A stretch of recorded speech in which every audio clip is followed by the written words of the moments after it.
Okay. Igama lami uNosipho Orandlovu.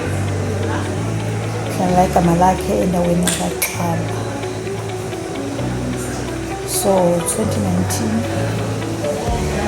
ngalimala emlenzeni ngaphoka kathathu. So ngilimalela eNgwelezane empangeni. Yes, then nga-admithwa eNgwelezane. That was on the 18th of December.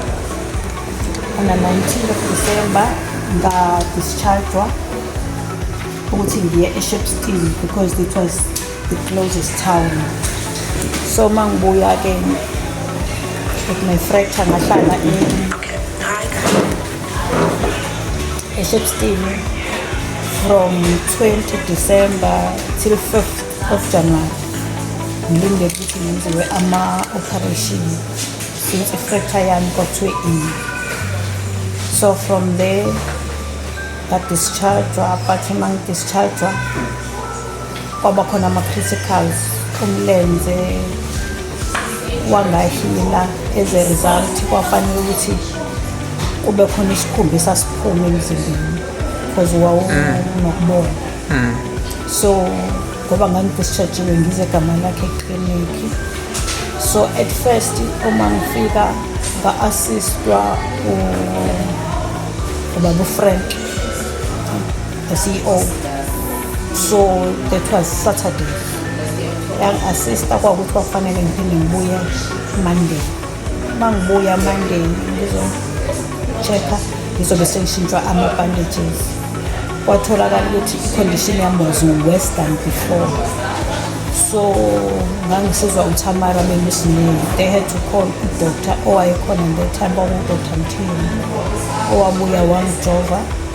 Then he phoned back eShepstone ngenxa ukuthi wayenga-understand ukuthi kwenzakalani. So eShepstone yathi makangi-observe.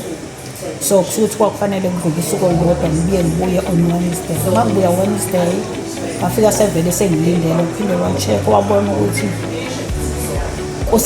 futhi akusafani but seku-worse nento wayengisize nayo. Uphinde wafona eShepstone ukuthi ngiphinde. That was February 24, 2020. Uma ngiphinde eShepstone kwatholakala ukuthi fanele ngiphinde ngiqale phansi ngiphinde ngiqinethe. So bangenza lokho abangenza kona ngahlala eShepstone ngabuye nge-discharge. Uma ngi-discharge vele ngangizobuyela igama lakhe. Uma ngibuyela igama lakhe kwathiwa kufanele ngibuye 3 times in a week. That is Monday, Wednesday, Friday, Sunday, Tuesday, all day. So there were times engangakhoni ukuza ngenxa yokuthi ngangingakwazi ukuzidrayiva. So ngangisizwa ama-brothers ami ekhona. So ungakapholi futhi. Yes. So there was this lady Sister Shinga osebenza maternity. She availed herself ukuthi uma engena i-late shift sabonga uzoqala kumina before azongena emsebenzini. Uma engena i-early shift, uma esephuma la uzophuma ayomcheck. So kwawukuthi kufanele ngize ekliniki ngizo-reporta that ukuthi angikwazi because I'm not mobile ukuthi ngilokho ngize ekliniki. Of which angikakwazi ukuhamba because ngangiphuke both arms nomlenze. So ukuhlala ku-wheelchair was impossible. So wayengisiza ukuthi ngama-date kufanele ngize ngawo ekliniki nangiza. And I remember uSinebe noThamara, they were always there for me since ngangingakwazi ukusuka from i-wheelchair ngibele embhedeni. Kwakufanele baze babhuqe ukuze bakwazi ukungenza babe nenye indlela ababengangenza ngayo emlenzeni ngoba umlenze wawungagobi wahlala uqondile. So kwakufanele bangibekele iy'tulo, bangidresse, bangikline, bangidresse, bangenza konke. Futhi it wasn't easy. Still there bakufanele futhi baphinde balanda uDr. Mtheni ukuze angijove ngoba ngangeke angiqaqe ngoba kubuhlungu.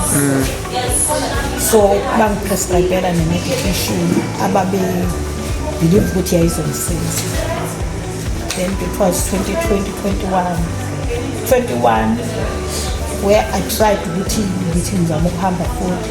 I fell and I broke again. Kufanele ngiphinde back esibhedlela where mangifika esibhedlela, they had to remove iy'nsimbi ababengifake zona. Baqala phansi bayenza ama-external fixation. From the external fixation ngahlala 6 months. Ngadischarge ngabuya ngazobona i-OT ngoba njengoba ingane zayikhona ngikwazi ukuyivela.